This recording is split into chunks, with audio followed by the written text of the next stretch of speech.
Live तस्वीरें आपको इस समय पीडब्ल्यूडी के रेस्ट हाउस से दिखाने का प्रयास कर रहे हैं और आपको जानकारी दे दें कि कृषि मंत्री श्याम सिंह राणा पीडब्ल्यूडी के रेस्ट हाउस में पहुंचे और उन्होंने अधिकारियों की बैठक ली और उनको काम करने के लिए दिशा निर्देश दिए और बताया कि किस तरीके से जो है काम करना है। इसको लेकर जो है एक बैठक का आयोजन जो है आज पीडब्ल्यूडी के रेस्ट हाउस में किया गया। जी हाँ, एक बड़ी खबर से आपको रूबरू कराने जा रहे हैं और लगातार आप सभी से एक अपील जरूर करेंगे, वीडियो को जो है लगातार शेयर जरूर करते हैं। देख सकते हैं आप लाइव तस्वीरें आपको दिखा रहे हैं कि किस तरीके से जो है श्याम सिंह राणा जो है वो पीडब्ल्यूडी के रेस्ट हाउस में पहुंच जाते हैं और वहां पर अधिकारियों की बैठक ली जाती है और बैठक लेकर उनको दिशा निर्देश दिए जाते हैं कि किस तरीके से जो है काम करना है और कार्य जो है वो किस तरीके से चलेगा।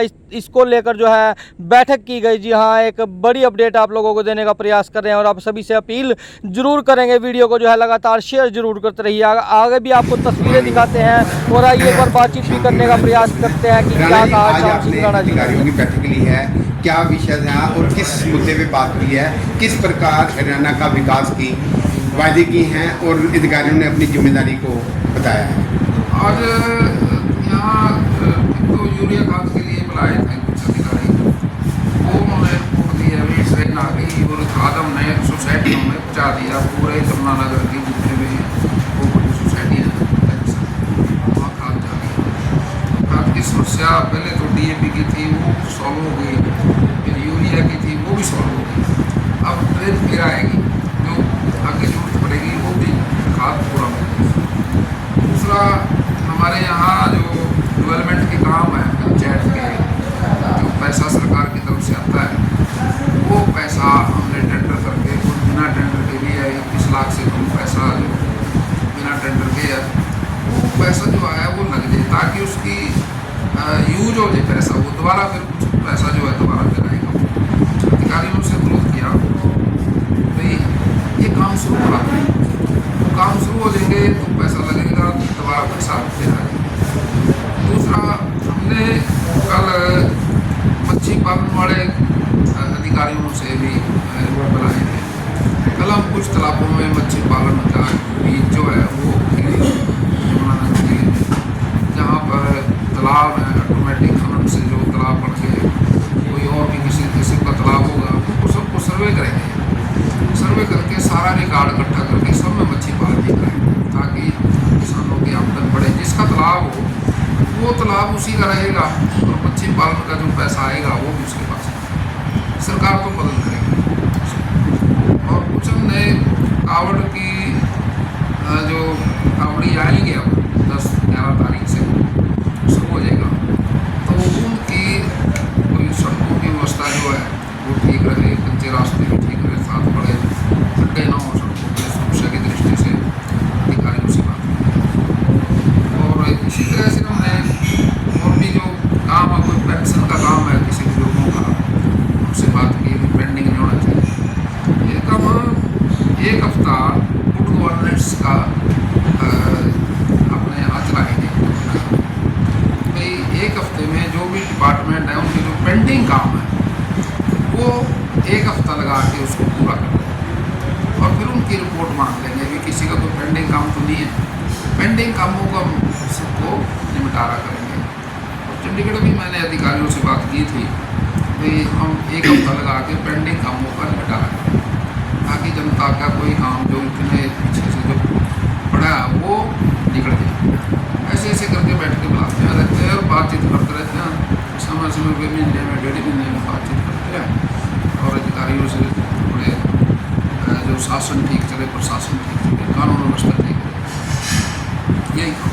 सर, यमुना में अभी भी ठेकों की बोली नहीं हुई, क्या ठेकेदार दहशत में हैं, वो ठेके नहीं लेना चाहते? अभी भी 28 जोन पड़े हैं जो बिक्री नहीं हुई है। अगर बिक्री नहीं होगी तो सरकार पे पैसा नहीं आएगा, पैसा नहीं होगा विकास कैसे होगा? देखिए, अभी ये काम सॉल्व हो जाएगा, जो लेना चाहेंगे वो लेंगे। सर, अब ये कहा जाए कि अब यमुना में खाद की कोई कमी नहीं रहेगी। जी हाँ, कोई कमी नहीं है, कोई कमी रहने नहीं देंगे।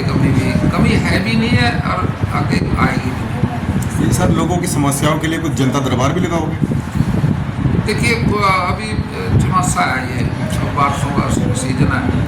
पहले गर्मी बड़ी बड़ी करसा थी, करसा भी 4 महीने चली, जब गर्मी में भी लोग बड़े महसूस कर रहे थे गर्मी।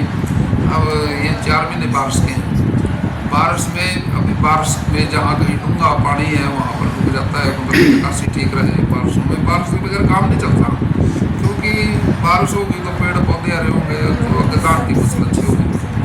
उसके बाद फिर आपको पता है फिर सियाड़ा आ जाएगा, वो सर्दी के दिन है, वो आएगा फिर अक्टूबर के बाद, नवंबर के बाद। सर, मुख्यमंत्री जी ने कहा था कि 15 जून तक हरियाणा की कोई भी सड़क में खड्डा नहीं रहेगा, पर लेकिन वो काम तक अधिकारियों ने पूरे नहीं किए। उसके बारे में क्या ठोस कदम उठाए? नहीं, देखिए ऐसा नहीं है कि पूरे नहीं हुए। ये कह सकते हैं अभी कुछ किसी वजह से रहे हैं। कारण वो ये था अभी जो सड़कें चौड़ी करनी थी, वहाँ कहीं कहीं किसानों ने, कुछ खेत वालों ने कुछ रुकावट आई है। वो हम समझते हैं अभी कुछ काम में काम करने में रुकावट भी आती है, और उस रुकावट को दूर करने में टाइम भी लग जाता है। लेकिन मुख्यमंत्री जी ने सही समय में सही फैसला लिया था, भाई 15 जून तक हम पहले सड़कों की काम को निपटाएंगे। उसका सारे प्रदेश के अंदर सड़कों का सुधार हुआ। इसका मतलब ये नहीं है अभी सारी पेंडिंग रहेगी। तो जैसे 100 सड़कें थी, 100 में से 90 तो कंप्लीट होगी। अब 10 सड़कों में कोई कहीं कोई दिक्कत आई है, वो कहीं ना कहीं किसी की वजह से आई है। कहीं चौड़ी करनी थी, कहीं कुछ करना था, कहीं कुछ करना था, लोगों ने वहाँ गए जी तुम्हारा करो जी, पहले इसको हमारी जगह पूरी करो जी। कई जगह आ जाती है दिक्कत, जनता से झगड़ा थोड़ी करेंगे, इस वजह से वो कहीं ना कहीं रुक जाती है बात। सर, लाडवा से लेके यमुनानगर तक 3 विधायक है, तीनों विधायक बीजेपी के हैं, और लाडवा में सीएम सिटी है। सीएम सिटी से लेके आपके विधानसभा से लेके घनश्याम जी के विधानसभा तक कोई भी ऐसा विकास कार्य नहीं हुआ जो नजर आए कि सीएम सिटी बन गया है। देखिए ये मुख्यमंत्री की वजह से ही पेवा से लेके जमुनानगर तक देखिए सड़क और लाइन मंजूर होगी। अब इसकी तैयारी हो रही है, बाईपास बनेंगे, ये इसीलिए मंजूर हुई है। तीनों विधायक बीजेपी के, सीएम भी इसी रोड पे आता है, लाडवा, इस वजह से मंजूर हुई है।